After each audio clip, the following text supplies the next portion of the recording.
That tiebreak was too much to handle, and the we're handshake. off. Let's go, Peter. First move by Levon. It is 1c4. Queen takes pawn is a big threat on the board that Fabi needs to handle on move 1. He stops it immediately, not only defending h7 but opening up his bishop on h8. Yes, g6, b3. This is a classical positional setup, trading the dark squared bishops, the fianchetto bishops right away. Eventually Black will have some dark squared issues, but it will be a slow strategical battle. I don't believe that King's weakness will really be an issue here. I'm seeing trades, yeah, bishop takes a1, queen a1 being played. Black will also push some c5, b6 later on. We might be getting some symmetrical position.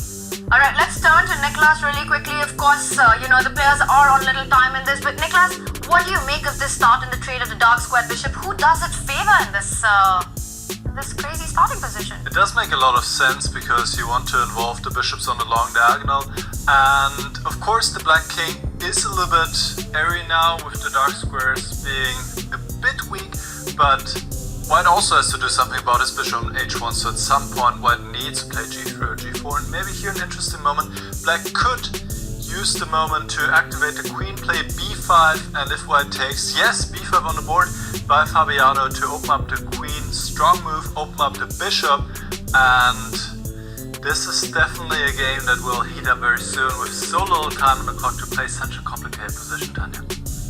I'm loving it. Yeah, normally after b5, I think c4, c5 is the move that scares the players because the c8 knight is kind of doomed, but Black will finally somehow probably get that knight out, but the c5 move is clearly the critical one.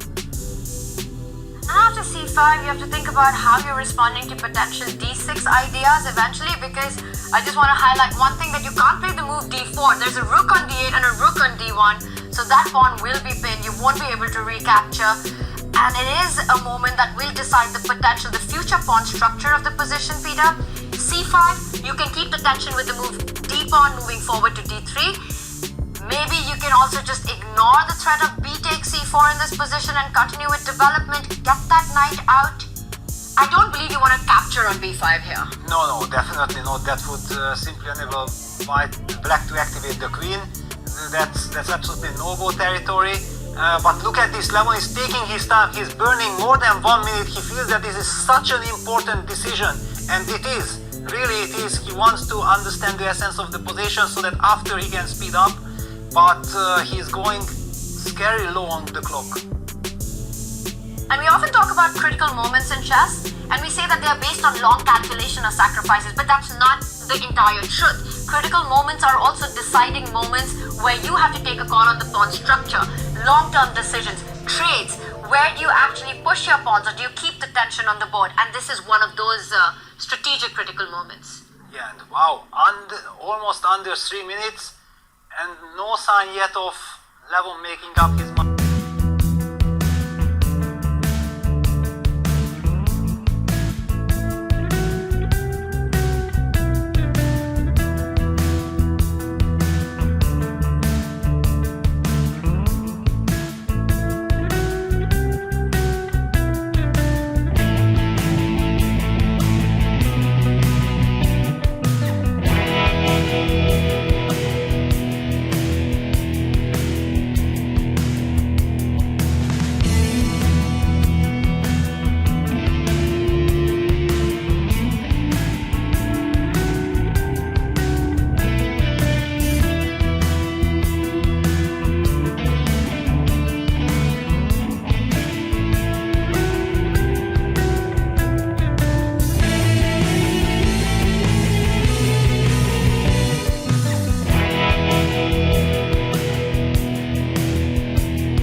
15 seconds versus 1-5.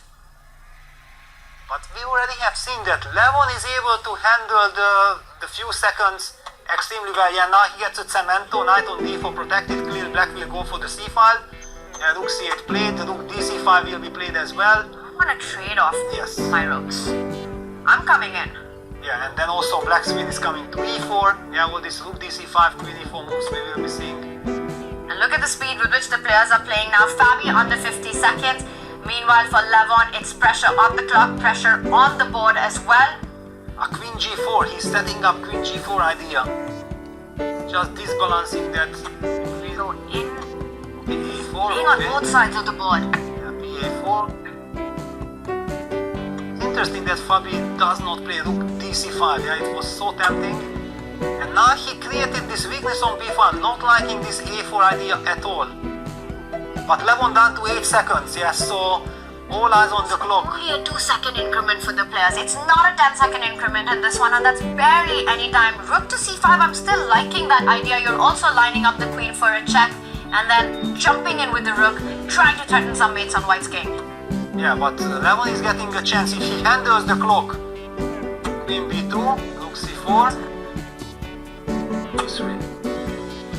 And he goes for it. Fabi wants to put that And rook on c1. And queen h1 checkmate, either forcing f3 weakness. F3 weakness is deadly.